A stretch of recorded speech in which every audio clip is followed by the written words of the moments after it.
Last night, the OKC Thunder defeated the Houston Rockets 125 to 124 in a thrilling double overtime victory.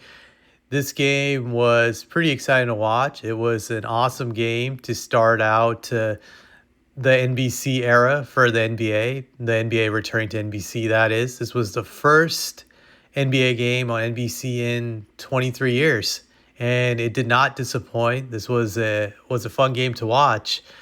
A few things that stuck out to me in this game was that when you look at the Houston Rockets, they have a very tall starting five. I remember seeing this graphic during the game in which NBC displayed saying that this was like the tallest NBA team on record. I think since 1970, there was some random team from 1970 that was just about as tall as this team. You essentially have like four guys who are like 6'10" and above starting in the starting lineup for the Houston Rockets, and Kevin Durant, Jabari Smith Jr., Shingun, and Steven Adams. So it's a really tall team. They're very long, lanky defenders. And then Amin Thompson, who's like a legit 6'7" or 6'8", he's very long and super athletic. So they can really swarm you with their defense. And at the start of the game, they were doing a really good job on SGA. They were frustrating him. He was struggling. He couldn't hit any of his shots. They were doing it all. They were disrupting his passing lanes. They forced him to commit like 3 turnovers in this game. So they were all over the place. And for like, I think 3 quarters, he just could not hit a bucket. He struggled. And then suddenly SGA turned found the magic. He turned it on in the fourth quarter and the overtime periods. He really came alive in that. It's like he eventually figured out their defense as like the game progressed. He started figuring out how to get to his spots, relying on his mid-range game more so than anything. Excuse me. He didn't shoot well from three-point land. He only shot 1 of 9, but he found his mid-range game, and this is what I like about SGA. He's showing people the mid-range game is still valuable, that you can't always rely on your three-point shot, because some games you're going to have games where it's just not falling and you got to turn to something else. I think this is one of the flaws of this era, is that teams rely so much on the three-point shot that when it's not falling, they don't know what to do. They're kind of like stuck in like mud. But with SGA, he quickly relied on his mid-range shot when his three-point shot wasn't falling. He turned to it, and it didn't disappoint. He hit a lot of clutch shots from the mid-range throughout this game. There was a shot he hit to send the game into the first overtime, and then in the overtime period, he was relying heavily on like the mid-range. There was this one play where he hit, I think, a bank shot to tie the game in double overtime when it looked like they were going to lose. So that shows to everybody that the mid range is still very important. If you have it, it can really make you a MVP caliber player. Like you look at SGA, he has it all, and that's one thing I really do like about SGA, and I appreciate that he's bringing this back. And hopefully you see more people copy him in that regard, that they see that this is the MVP of the league, and they see how the mid-range works for him, that it can work for them. Kind of like how everybody's just started copying Curry like 10 years ago when he was doing the three-point revolution. I just hope that SGA brings a mid-range game revolution, because I think that benefits the whole entire game. And for all positions, to be honest, because back in the day, big men used to rely heavily on the mid-range. I think some of them are bringing it back, but you have a lot that just chuck threes or try to go for the easy dunk. So that's one thing I wanted to put in there. SGA was huge in this game. He was clutch, and it shows you how he's a superstar, because he was able to make the mental adjustments after getting frustrated for 3 quarters and then just take over the game. That's stuff like the greats have always done, like, Michael Jordan and Larry Bird and these other guys. They've always been able to make those mental adjustments when struggling in a game and come through when it really matters, when the game is in the final minutes, final seconds, just being clutch. That's a mark of a true great, a true superstar. So just want to give SGA kudos on that, or his flowers, as they say. But back to this game, I would say with the Rockets, like their defense was great during stretches of this game. But the biggest issue I have with the Rockets when I look at them is that they don't have any guards. They don't have like a legit point guard, a legit playmaker. And I felt this is what really hurt them in this game because they had leads in this game, but they couldn't maintain it due to the pressure OKC was applying to them on the defensive end. OKC forced turnovers, and granted, OKC is a great defensive team. I think, were number one in forcing turnovers last year in the league, but still, it's important to take note of this game that how the Rockets just struggled to get the ball up the court when OKC started applying intense pressure.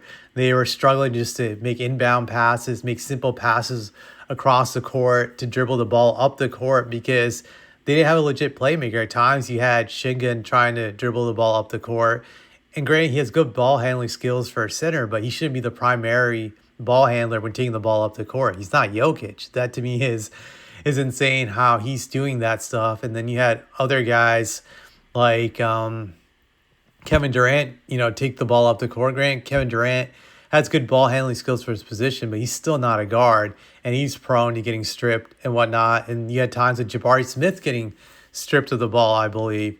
So, yeah, it was terrible. Actually, Jabari didn't get stripped, but still, he had trouble making the passes. But I look at the turnovers here, just this graphic. Durant had 4 turnovers. Steven Adams had 4 turnovers. Shigan has 4 turnovers. Thompson had 4 turnovers. Tari Easton had 4 turnovers. I feel a lot of these turnovers were them struggling to get the ball up the court. So this is something that the Rockets are going to have to fix. If the Rockets cannot get a legit guard, I do not see how they can be contenders because this is something teams will exploit throughout the season when it comes to the Rockets. Now, the Rockets still will make the playoffs, I believe. They can still win a lot of games, but when it comes to like the long run, when it comes to the playoffs, this will get exploited. When it comes to facing the elite teams, this weakness will get exploited, that their lack of having a guard. Teams will just racket up the pressure in close games and force the turnovers, and that's how they'll prevail against the Rockets because they know they can get away with it. They can do intense half-court presses on them when they're getting the ball up the court and force the turnovers. So the Rockets need to find a guard. They'll have to make a trade of some sorts or find someone off of waivers, somebody. They desperately need a guard in the worst way. So that was one of the biggest weaknesses I noticed about the Rockets throughout this game.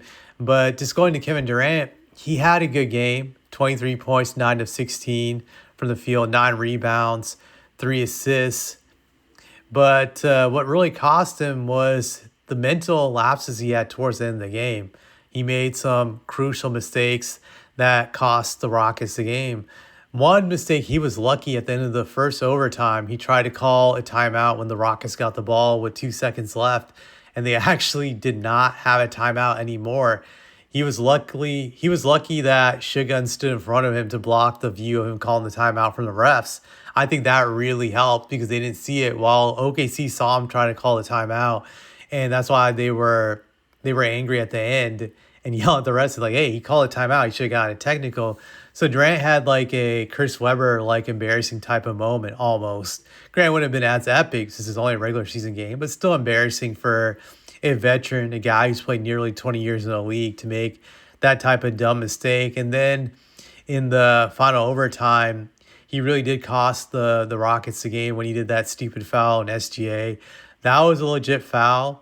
No one can say that SGA was being a free throw merchant on that play. Durant was dumb enough to just jump right into him. I was thinking in my mind, like, what is Durant thinking? Even that switch off of him guarding SGA to me was a dumb idea because Durant does not have the ability to guard a guy like SGA now that he's not in his prime anymore. I think that's a clear mismatch in favor of SGA when SGA got the ball. I was having a feeling that SGA is going to score on him. He's going to know how to isolate him and get the shot he wants. And Gray didn't even have to do that. Once he started isolating, Durant stupidly jumped into him. And I was just thinking, like, what was he thinking? So that cost him the game because Durant fouled out. SGA hit the free throws. And that was pretty much the end of it. I think Sugun or somebody at the end of the game threw up a desperation shot, but it wasn't to be.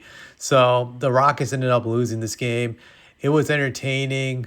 OKC was able to gut out this win despite not having Jalen Williams.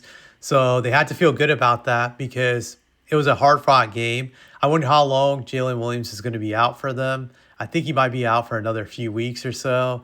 So as long as they can play above 500 basketball, I think they'll be fine without his absence.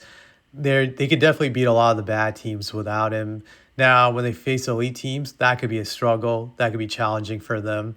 That's when they're going to really need him. But I think OKC will be fine overall. And the Rockets, like I said, they need to fix their guard problem going forward. So I don't have anything else to say about this.